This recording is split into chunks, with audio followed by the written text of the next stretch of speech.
నిజమైతే ఆ తోడు దొంగలు చెబుతున్న అబద్ధాలను తిప్పికొట్టమని తెలంగాణ రైతాంగాన్ని నేను అడుగుతున్నా ఇవాళ తెలంగాణ రైతాంగాన్ని. ఎర్ర ఎండలు మండుతున్నాయి, విద్యుత్ వినియోగం పెరిగింది. ఇవాళ 16,000 మెగావాట్ల పైన ఈరోజు విద్యుత్తు అవసరం పడుతున్నది. కానీ ఒక్క గంట అయినా ఎక్కడైనా విద్యుత్ కోతలు విధించినమా? ఇవాళ 24 గంటల వ్యవసాయ విద్యుత్తు రైతులకు ఉచితంగా అందించడమే కాదు, ఆనాడు ఇవ్వండి ఈనాడు పేదోళ్లకు 50 లక్షల కుటుంబాలకు మా ఆడబిడ్డలు చెప్పాలి, మా అక్కలు చెప్పాలి, మీరెవరైనా ఇంటి బిల్లు కడుతుండ్రా 200 యూనిట్ల వరకు ఒక్క పైసా లేకుండా మా ఆడబిడ్డలకు ఇంటి కరెంటుకు బిల్లు కట్టకుండా మాఫీ చేసింది నిజం కాదా? మా అక్కల్ని నేను అడుగుతున్నా, మీరు ఒక్కసారి ఆలోచన చెయ్యండి. ఇంటి బిల్లు కట్టక 15 నెలలు అయింది కదా, బట్టి గారు ఒక్క రూపాయనన్న మిమ్మల్ని అడిగినరా? మీ 50 లక్షల పేదోళ్ళ కుటుంబాలకు ఇవాళ 200 యూనిట్లు మేము ఇవ్వడం లేదా? ఇది నిజం కాదా అని చెప్పి మా ఆడబిడ్డలను అడుగుతున్నా. ఇదే కాదు, ఆనాడు 12 నూరులుండే సిలిండర్ ఈనాడు 50 లక్షల పేదవాళ్ళ కుటుంబాలకు 500 రూపాయలకే మీకు సిలిండర్ ఇస్తున్న మాట నిజం కాదా? వంట వండుతున్న ఇల్లును నడుపుతున్న మా ఆడబిడ్డలారా, మీ మనసాక్షిని అడగండి. 50 లక్షల కుటుంబాలకు 500 రూపాయలకే మీకు సిలిండర్ ఇస్తున్నామా లేదా? మేము సిలిండర్ మా ఆడబిడ్డలకి ఇచ్చిన మాట నిజమైతే బీఆర్ఎస్ బీజేపీలను సలాకి కాల్చి వాత పెట్టుండ్రి. ఎందుకంటే మన పాలమూరులో మనం రొట్టెలు చేసుకుంటాం, రొట్టెలు కాల్చేటప్పుడు సలాకి కూడా ఎర్ర కాల్చి వచ్చినోని చేయి చాపమని చెప్పి చేతి మీద వాతలు పెట్టుండ్రి బీఆర్ఎస్ బీజేపీలను అని చెప్పి మా అక్కలను నేను అడుగుతున్నా, మా ఆడబిడ్డలు నేను అడుగుతున్నా.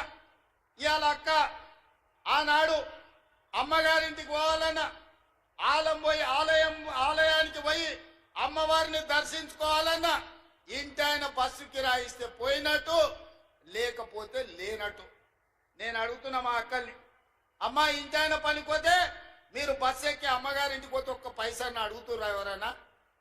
ఇవాళ మీ ఏ ఆలయమైనా, అది యాదగిరి గుట్టైనా, లేకపోతే మన కురుమూర్తి జాతరైనా, లేకపోతే మన గద్వాల్లో జరుగుతున్న జాతరైనా, లేకపోతే రాజనగరం జాతరైనా, ఏ జాతరకు పోయినా, ఎక్కడికి పోయినా, ఏ గుడికి పోయినా, భద్రాచలం పోయినా మా ఆడబిడ్డలను ఒక్క పైసా అడగకుండా ఆర్టీసీ బస్సుల్లో ఉచితంగా ప్రయాణం జరుగుతుందా లేదా?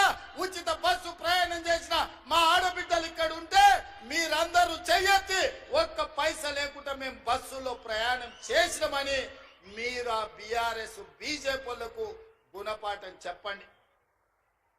150 కోట్ల మంది ఆడబిడ్డలు ఈ 15 నెలల్లో బస్సులో ఉచితంగా ఒక్క పైసా ఖర్చు పెట్టకుండా ప్రయాణం చేసిన మాట వాస్తవం కాదా? దీనికి మా బట్టి విక్రమార్క గారు 4,500 కోట్ల రూపాయలు ఆర్టీసీకి ఇచ్చిన మాట నిజం కాదా? ఇదే కాదు, మా ఆడబిడ్డల స్వయం సహాయక సంఘాలు ఆనాడు పివి నరసింహారావు గారు మొదలుపెట్టిన సంఘాలు చంద్రశేఖరరావు వచ్చినప్పుడు గ్రహణం పట్టినాయి. సూర్యగ్రహణం చంద్రగ్రహణం బట్టి ఎట్లా కనిపించుకుంటా పోతాయో ఈ చంద్రగ్రహణం బట్టి మా సంఘాలను మా ఆడబిడ్డలను నిర్వీర్యం చేసిన మాట నిజం కాదా? సున్నా వడ్డీ కానీ పావులా వడ్డీ కానీ మీ బ్యాంకు లింకేజ్ కానీ ఆనాడు చంద్రశేఖరరావు ఎప్పుడైనా ఇచ్చిండా? మరి ఇవాళ నేను మా సీతక్క మా బట్టి గారు 1000 కోట్ల రూపాయలు సంఘాలకు ఇచ్చి మీ లింకేజీలు ఇచ్చి ఇవాళ మిమ్మల్ని అభివృద్ధి పదం వైపు నడిపిస్తున్న మాట నిజం కాదా? ఇవాళ 1000 కోట్ల రూపాయలు ఈ వనపర్తి సాక్షిగా మా ఆడబిడ్డలకి ఇచ్చిన మాట నిజం కాదా? ఎవరన్నా అబద్ధం చెప్పచ్చు, ఇంటి ఆయన సాయంత్రం వేస్తే మర్చిపోవచ్చు, కానీ మా అక్కలు మర్చిపోతారా? మా ఆడబిడ్డలు మర్చిపోతారా అని నేను అడుగుతున్నా. ఇవాళ మా అక్కలకు మా సంఘాలు నిర్వీర్యం అవుతుంటే మా అధికారులను మా సీతక్కని పెట్టి సమీక్షించి ఇవాళ రాష్ట్రంలో 67 లక్షల మంది ఆడబిడ్డలను సంఘాలలో సభ్యులను చేసి రేపటి దినం 1 కోటి మందిని సంఘాలలో సభ్యులుగా చేసి మా ఆడబిడ్డల్ని కోటీశ్వరులను చేయాలని రోజుకు 24 గంటలు నేను కష్టపడుతుంటే బీఆర్ఎస్ బీజేపీ వచ్చి బండలు తీసుకొని కొడుతున్నారు.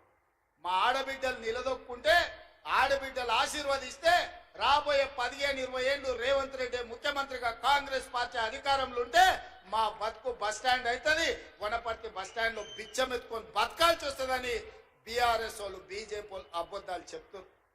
అందుకే ఇవాళ మా అక్కల్ని అడుగుతున్నా, మీ సంఘాలను ఆదుకునే బాధ్యత నాది కాదా?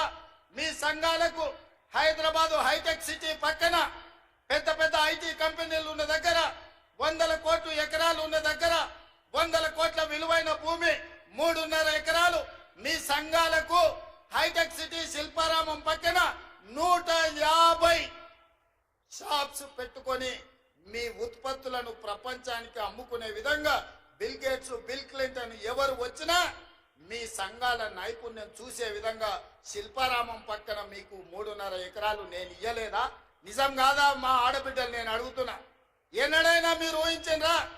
విప్రో, ఇన్ఫోసిస్, మైక్రోసాఫ్ట్ లాంటి పెద్ద పెద్ద ప్రపంచ దిగ్గజాలైన పరిశ్రమల పక్కన 3.5 ఎకరాలు మా బిడ్డలకు ఇచ్చి మా ఆడబిడ్డలు ఆత్మ గౌరవంతో అదాని అంబానీలతోని పోటీ పడే విధంగా మీకాడ 3.5 ఎకరాలు ఇచ్చి 150 షాపులు పెట్టి మీరు చేసే ఉత్పత్తులను ప్రపంచానికి ఎగుమతి చేసే విధంగా అనుమతి ఇవ్వలేదా అని మా ఆడబిడ్డలను అడుగుతున్నా. అంతెందుకు, ఒకనాడు సోలారు విద్యుత్ అంటే అదాని అంబానీలు పెట్టుబడులు అన్నారు. నేను ఇవాళ మా బట్టి విక్రమార్క గారి సహకారంతో సోలార్ విద్యుత్ అదాని అంబానీలు కాదు, మా ఆడబిడ్డలు కూడా ఉత్పత్తి చేస్తారని 1000 మెగావాట్ల ప్రాజెక్టులు మా ఆడబిడ్డలతో ఒప్పందం చేసి మిమ్మల్ని పారిశ్రామికవేత్తలుగా మార్చిన మాట నిజం కాదా?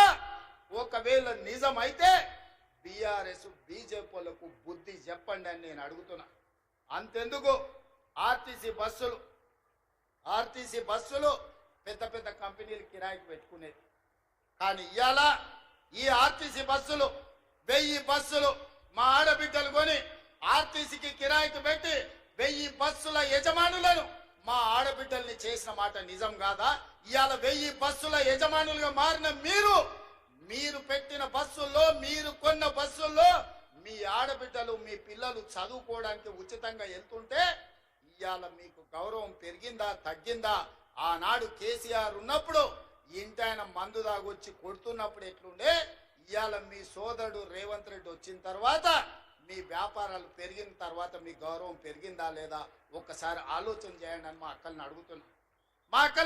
ఇవాళ నేను ఒకనాడు పాఠశాలల్లో బట్టలు కుట్టాలంటే చంద్రశేఖరరావు పెద్ద పెద్ద కంపెనీలకు ఇచ్చి కమిషన్లు మెక్కిండు. ఇవాళ ప్రభుత్వ పాఠశాలల్లో, హాస్టళ్లలో ఆడపిల్లలకు, మగపిల్లలకు 1,30,00,000 జతలు బట్టలు, ప్రతి జతకు 75 రూపాయలు కుట్టుగూళ్ళు ఇచ్చి ఈ రోజు మీకు 10,000 మిషన్లు మైనారిటీ కార్పొరేషన్ ద్వారా ఇచ్చి ఈ రోజు పాఠశాల పిల్లలు మొదటి రోజే బట్టలు కుట్టించే వ్యాపారం మీకు నేను ఇచ్చినా లేదా? ఇవాళ మా అక్కల్ని ఆలోచన చేయమని నేను అడుగుతున్నా. ఇవాళ పాఠశాలల నిర్వహణ, అమ్మ ఆదర్శ పాఠశాల పేరు మీద పాఠశాలలు, మీ పేదోళ్ళ పిల్లలు, మీ పిల్లలు ఏ పాఠశాలలో అయితే చదువుతున్నారో ఆ పాఠశాలలు నిర్వహించే బాధ్యత మా ఆడబిడ్డలకు అమ్మ ఆదర్శ పాఠశాల ఇచ్చింది నిజం కాదా అని మా ఆడబిడ్డలు నేను అడుగుతున్నా. ఈ రోజు మా ఆడబిడ్డల్ని శక్తివంతులు చేసి మా ఆడబిడ్డల చేతుల్లో నగదు ఉంటే, గలగలలాడుతుంటే కుటుంబం బాగుపడుతుంది, పిల్లలు చదువుకుంటారు, ఇంటి గౌరవం పెరుగుతుందని ఇవాళ నిర్ణయం తీసుకున్న మాట నిజం కాదా? ఇవాళ 4,50,000 ఇందిరమ్మ ఇండ్లు ప్రతి ఇంటికి 5 లక్షల రూపాయలు ఉచితంగా ఇచ్చి 4,50,000 ఇండ్లు ఆడబిడ్డల పేరు మీదనే మంజూరు చేసి ఇంటి యజమానులుగా మిమ్మల్ని చేస్తున్న మాట నిజం కాదా?